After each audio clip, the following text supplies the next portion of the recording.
Imagine moving to a new country where you don't understand the language, and all of a sudden, buying food seems like a struggle. This is how I felt when I first came to Indonesia. Here in Indonesia, they use Bahasa Indonesia as a national language. So when you go to shops, when you go to public places like clinics, government offices, when you go to restaurants, when you even order food online, they use Bahasa Indonesia. So, welcome to my channel. This is Emily, and today I'm going to talk about language barrier. Or should I call it language experience? Let's call it language experience. When I first arrived in Indonesia, I realized that even though some people speak English, most of the daily conversations are carried out in Bahasa Indonesian. So it was a bit of a challenge and quite confusing at the same time. You know, asking for such simple things like directions, or even going to the shop and trying to ask, like, okay, where's the aisle for milk? You have to understand this language. Well, for me, I am lucky because I am currently undergoing a 1 year program of Bahasa Indonesia, and I will finish my program in July. Yeah, in July. But if you are planning on coming to Indonesia, or whether to study or just for a visit, you have to understand that you have to know a little bit of Bahasa Indonesia, because it is a language that is most commonly used here in Indonesia.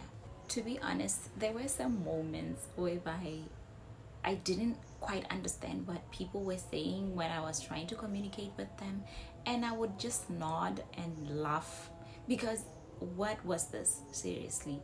I would just nod and laugh and just like, okay, I'll be there standing confused, like, okay, what did they just say?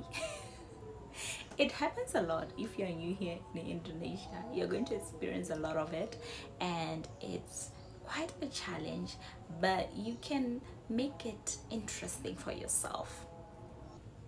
What helped me the most was learning simple Bahasa Indonesia phrases and just being patient with myself, because I could not all of a sudden understand a language that I've just started learning. So I was a bit of harsh to myself, like, okay, I need to understand this language, I have to understand it, or else I'm not going to survive. Of course it's frustrating, but you have to give yourself time. It also helps also to have friends who can speak the language. I myself, I'm very lucky enough to consider myself to be a person who have friends who now can articulate themselves in Bahasa Indonesia. So sometimes if I'm feeling a bit confused or want to go somewhere and would love for their help, I ask them to accompany me to shops or to wherever I want to go. One of the other things that can help you is that use Google Translate. Also, having Google Translate on your phone can really help you a lot, because it will help you when you are alone and trying to do things on your own, right?